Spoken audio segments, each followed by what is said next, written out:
morning, and the thunderstorms increasing with intensity as we move through the afternoon and the evening hours. So we'll have more on your Mother's Day weekend coming up in just a minute. All right, David, thank you so much.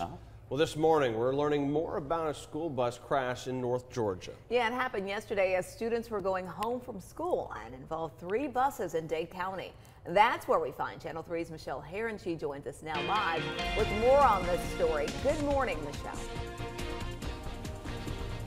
Good morning to you. Well, this is one of the busiest intersections in Trenton. This is Main Street and Engle Drive, and this is where we're learning that 6 students were taken to the hospital after that crash. 1 student was taken to a dentist, and a bus driver was also taken to the hospital after that crash. This information now coming from the Dade County School Superintendent Jane Harris. She told that to the Chattanooga Times Free Press. Now, we know that the rest of those students were taken home.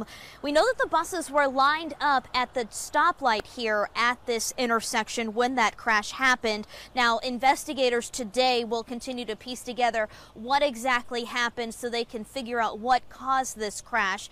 And as you can imagine, it was an emotional time for students on those buses as well as area parents as they were trying to figure out if their children were okay. We spoke to one parent as she described those tense moments. Hectic, real hectic, like it normally is, but then you see fire and EMS and all that coming, and I was afraid somebody was actually hurt. My child rides a bus, and you know, he texted me from home and told me he was okay, but yeah, they were just sitting there. Now, we're hoping to learn more information as the day develops about what happened, and you can count on us to keep you guys updated as soon as we know more. We'll have that on air and online for you. For now, reporting live out of Trenton, I'm Michelle Herron, Channel 3 Eyewitness News. All right, Michelle, thank you as always for your live reports. Well, this weekend you might experience some backups on your way toward Nashville. Yeah, a major construction project along Interstate 24 is moving into its next phase in Dade County. Channel 3's Tim Pham joins us live to tell us what drivers can expect if you're traveling through that area. Good morning, Tim. Well, hey, good morning to you guys. If you use I-24 on your way to Nashville outside of Chattanooga, you'll want to listen up to this.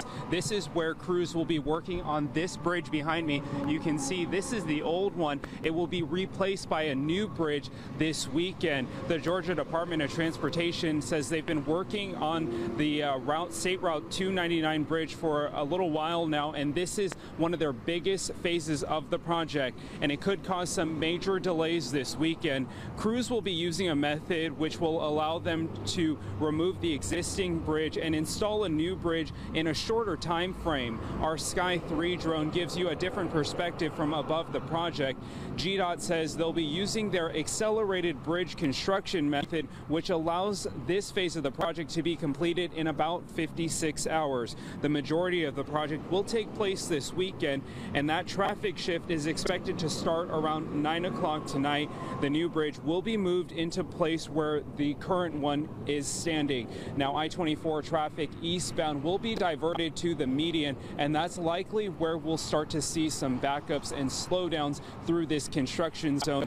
But we've made it easy for you to get around the traffic. We've posted some alternate routes and detours on our website, WRCBTV.com, and we'll be sure to update you on the progress. But for now, reporting live in Dade County, I'm Tim Pham, Channel 3 Eyewitness News. All right, Tim, thank you as always for that. A lot of people are going to be out there getting to see old mom this weekend. So yeah. Pack your patient pants once again. All right, there are some road closures we want to make sure you know about this weekend. Today, Fort Street will be closed between West 13th Street and West 14th Street from 10 a.m. to 3 p.m.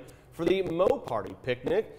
Now, for the Nightfall concert series tonight, several sections of roads will be closed from 5:30 p.m. to midnight. Of course, we have a full list of road closures on our website, WRCBTV.com. Well, this morning we're getting behind the lines of the wildfire on the Florida-Georgia state line. Well, firefighters are working hard to control the large blaze and several other small fires that have already burned over 140,000 acres. Officials say strong winds are making it hard to predict the fire's movement. There are mandatory evacuation orders in place.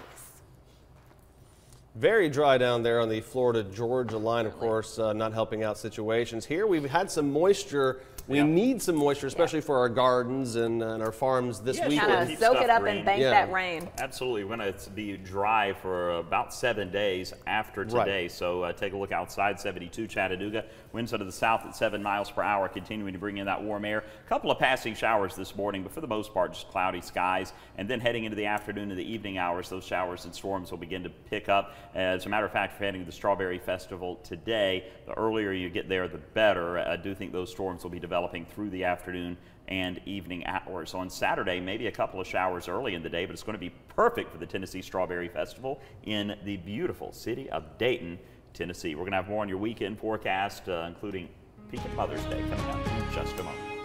All right, David, thank you so much. Let's go ahead and check traffic at 6:35 on this Friday morning. Great news, everyone doing well out there. No accidents. This is 75 at Volkswagen. Things looking good. Keep it up, and we'll keep you updated right here on Channel 3. Well, for the second time in 3 months, a Georgia man has been arrested for an incident involving pork chops.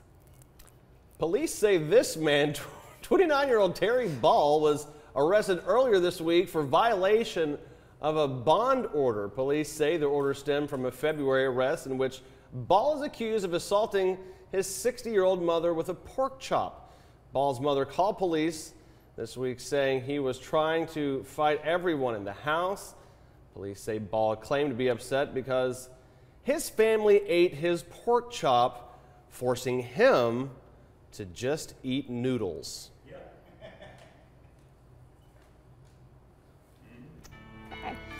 Coming up on Channel 3 Eyewitness News today, if you are dealing with sneezing and itchy eyes, you probably think it's pollen, right? Not the case. No. What you may be making you miserable and what you can do about it, we have the details coming up in just a bit. Oh.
Well, today some volunteers will spend the day making the scenic city a better place. Yeah, it's all part of the ongoing effort to breathe life back into one East Chattanooga community. 70 volunteers teamed up for what they call the Beautification Blitz.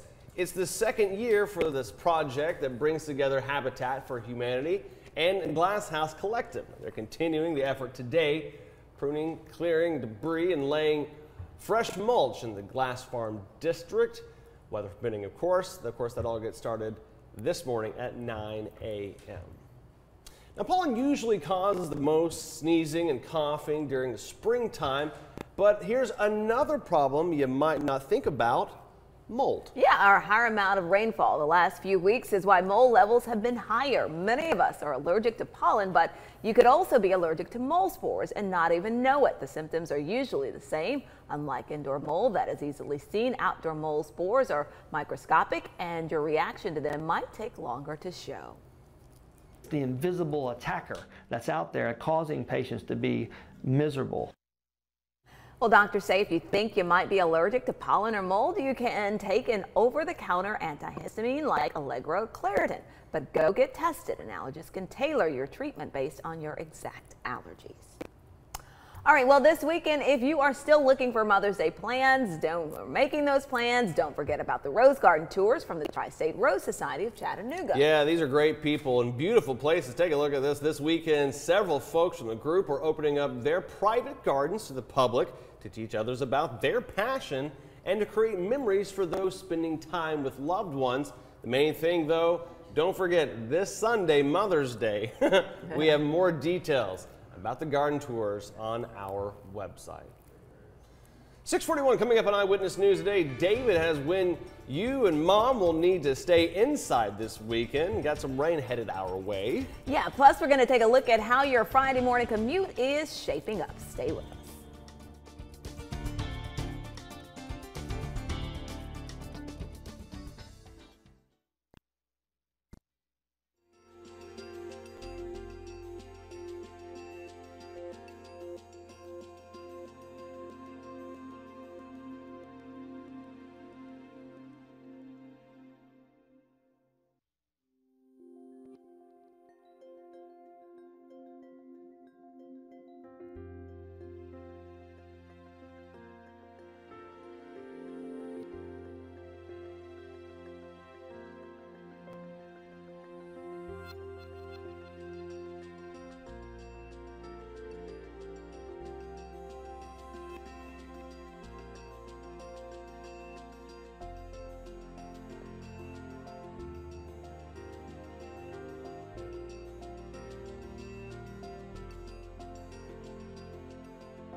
Channel 3 Eyewitness News traffic sponsored by CHI Memorial. Join us at the 5th Annual Elizabeth's Outrun Melanoma 5K and Walk May 13th. Register at memorial.org/race.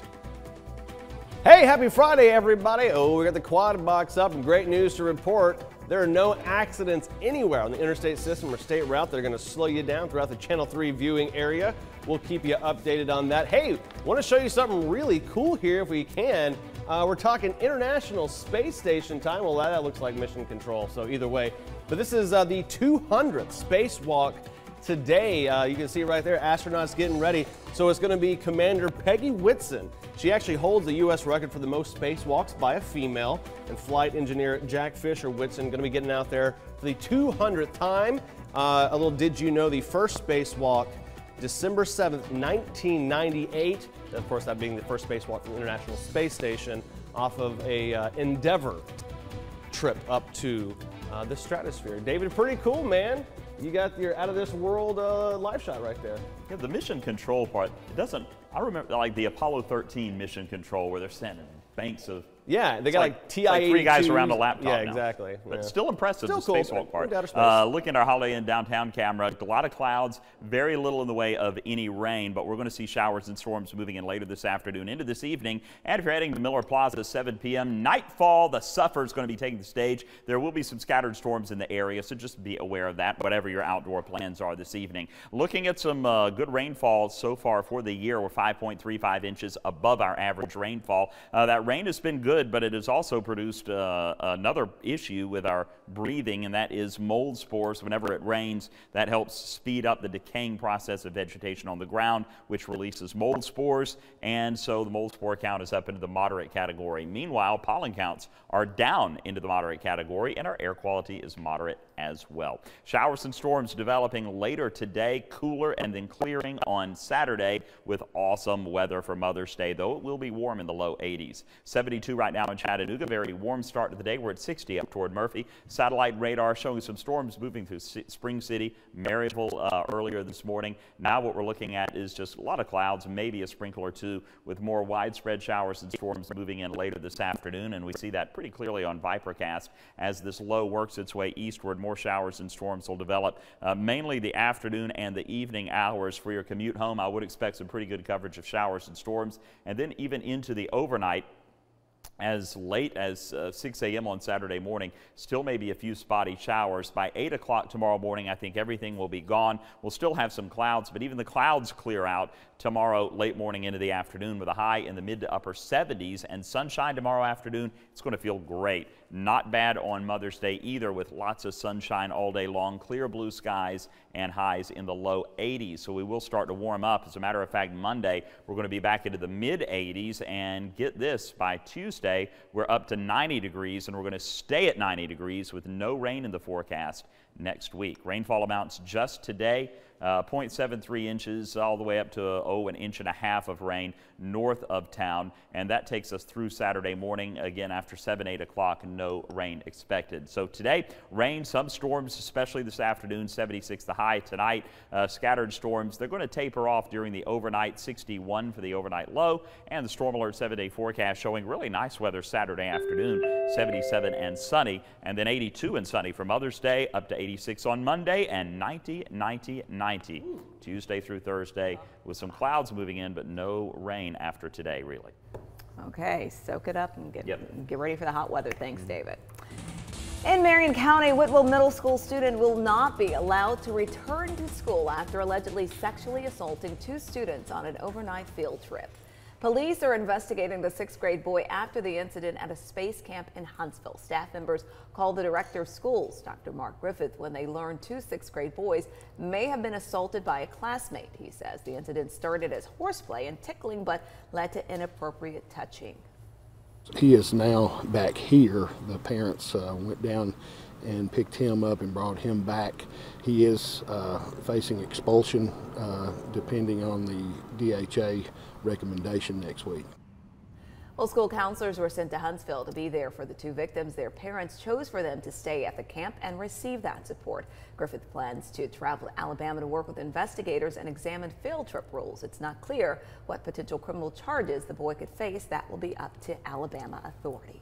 We're learning more about what happened in the days leading to the firing of the Red Bank police chief. Channel 3 obtained an email chain between the former chief, Tom Crystal, and city manager Randall Smith. and the city's finance director, John Alexander. Now, in that conversation, Crystal was concerned about the day officers would be compensated for Memorial Day. Smith and Alexander said it would be a month until they were paid. Crystal questioned the delay. Now, it's not clear if this argument led to Crystal being fired. So far, phone calls have not been returned. Well, coming up on Channel 3 Eyewitness News today, we're going to take a look at some of your top stories, including what a Bradley County school is doing to prepare for threats. All right, first though, here's a look at what's coming up on the Today Show with Hallie Jackson.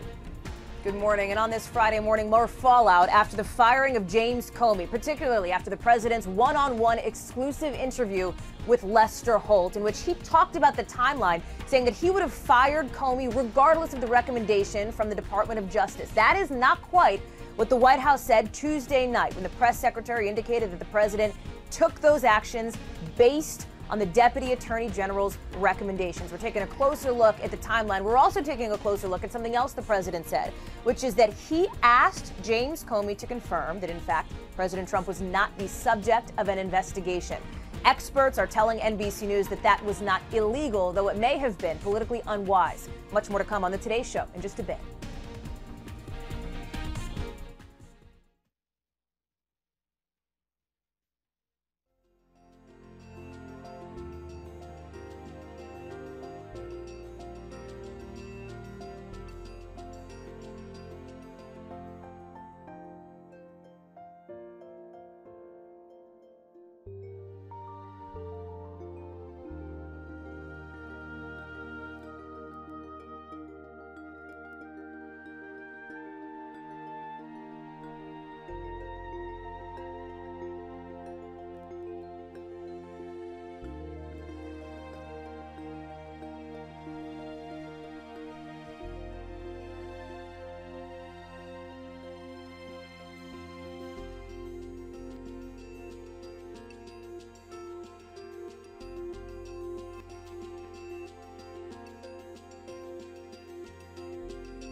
Recapping your top stories this morning, security is a top concern for schools across the Tennessee Valley. And in Bradley County, extra steps are being taken at one school to prepare for potential threats. Well, at Prospect Elementary, they are hoping to be the first school in the area to install protective laminate on their windows and provide classrooms with doorstops to stop or slow down intruders, making a big difference during threatening situations. It allows that teacher seconds to prepare themselves and their class for a possible intruder. Well, now, these plans will be funded mainly by donations and advertising sold by a safety committee. Their goal is to raise enough to put a doorstop in every classroom and install window laminates on exterior windows. It comes with a big price tag. School officials say it's worth every penny. We have more on how these devices keep the entire school safe on our website. Okay, don't forget this weekend is the Tennessee Strawberry Festival. Yeah, this year's theme is birthday berries. The annual cruise-in is tonight at 5 p.m. Now, you don't have to register. The lineup begins at Market and Main Streets in downtown Dayton. Carnival will be open tonight and tomorrow night at 6 p.m. Now, it's all near the Ray County Welcome Center and the Dayton Farmers Market. If you're wanting to check out the parade, well, that's tomorrow at 1 p.m. Well, this weekend in Bradley County, it's time for the Cleveland Half Marathon and 5K. The race is tomorrow, and be warned, there are several road closures in place between 6 to 11. And organizers encouraging everyone to get along the course and cheer the runners on, whether it's with cowbells, making signs. You know, you really see the impact on traffic start around 7 a.m. Take a look, and we're not going to read off all these streets to you, but basically, if you're in the Ocoee area, downtown area, just pack your patience and cheer on the runners, and you'll have a good time. You didn't want to read every single one of those streets? Nah, I was not going to read every single street. Well, coming up on Eyewitness News today, David will be here with a final check of your forecast before you head out the door. Hey, let's take a live look at Interstate 24. Again, remember, I-24 near mile marker 168. If you are going to Nashville this weekend, you need to be patient. State Route 299 bridge over that interstate being replaced is going to cause a lot of backups. Go to our website for more information. Tim Pham's been reporting there live all morning long. Again, if you're headed to Nashville this weekend, you're taking I-24, you're going to want to make some plans there. So more information on our website and inside the WRCB app. We'll be right back.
Good morning. One last look at our storm alert 7-day forecast this half hour. 76 degrees the high today. The big deal is clouds this morning, maybe a sprinkle or two, but showers and storms likely as we progress through the afternoon and into tonight. A few showers lingering into the overnight, ending by 8 a.m. and then it should clear out and be really nice Saturday afternoon with a high of 77. Great for Mother's Day. Sunshine, 82 degrees. And then as we move into next week, the warm up returns, even getting up to 90 degrees by Tuesday and staying at 90 degrees through the rest of the week. And we're looking at no rain after today for at least 6-7 days. So let's get some rain on the ground. Looks like we could get 3/4 of an inch to an inch and a half of rain. So be aware this afternoon of heavy rain, lightning, and maybe some gusty winds also. All right. Thanks so much, David. You know what? We have to say goodbye to someone today. Miss Rachel Jorgensen. Yes. Stick your hand in there, Rachel. Stick your face around there. That's Rachel. Rachel. Last day. She's so awesome. She is an awesome Now she has to count us down.